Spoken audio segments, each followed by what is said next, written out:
Selamat berjumpa kembali. Hari ini kita lanjutkan pelajaran tema 2, muatan pelajaran bahasa Indonesia, tentang bagaimana cara menentukan informasi penting dari suatu teks bacaan.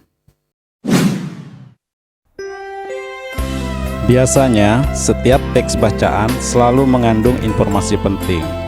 Untuk dapat menemukan informasi penting dari suatu teks bacaan, maka kita harus membuat beberapa pertanyaan yang berkaitan dengan teks tersebut.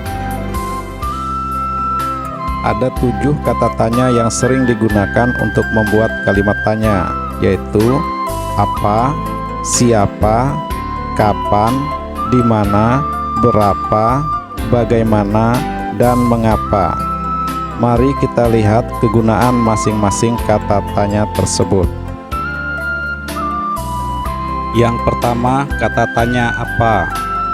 Kata tanya apa berfungsi untuk menanyakan makna atau arti atau menanyakan sesuatu. Contoh, apa yang dimaksud dengan kalimat tanya? Contoh kedua, apa makanan kesukaan adik?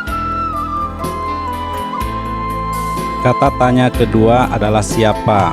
Kata siapa berfungsi untuk menanyakan orang atau pelaku. Contoh, siapa nama Presiden Indonesia yang pertama? Contoh yang kedua, siapa yang menandatangani teks proklamasi?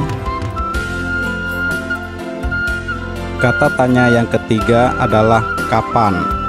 Kata kapan berfungsi untuk menanyakan waktu. Contoh, kapan Indonesia merdeka? Contoh yang kedua, kapan kita akan masuk ke sekolah kembali? Kata tanya yang keempat adalah di mana. Kata di mana berfungsi untuk menanyakan tempat atau letak. Contoh, di mana teks proklamasi dirumuskan? Contoh kedua, di mana mereka berada? Kata tanya yang kelima adalah mengapa.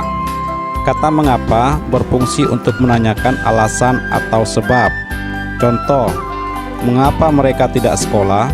Contoh kedua, mengapa siswa harus rajin belajar? Kata tanya yang keenam adalah bagaimana. Kata bagaimana berfungsi untuk menanyakan cara atau proses. Contoh, bagaimana cara membuat sebuah puisi?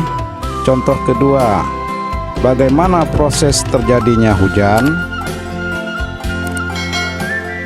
Kata tanya yang ketujuh adalah berapa.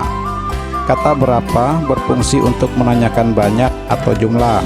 Contoh, berapa meter tinggi tiang bendera itu? Contoh kedua, berapa ekor ayam paman?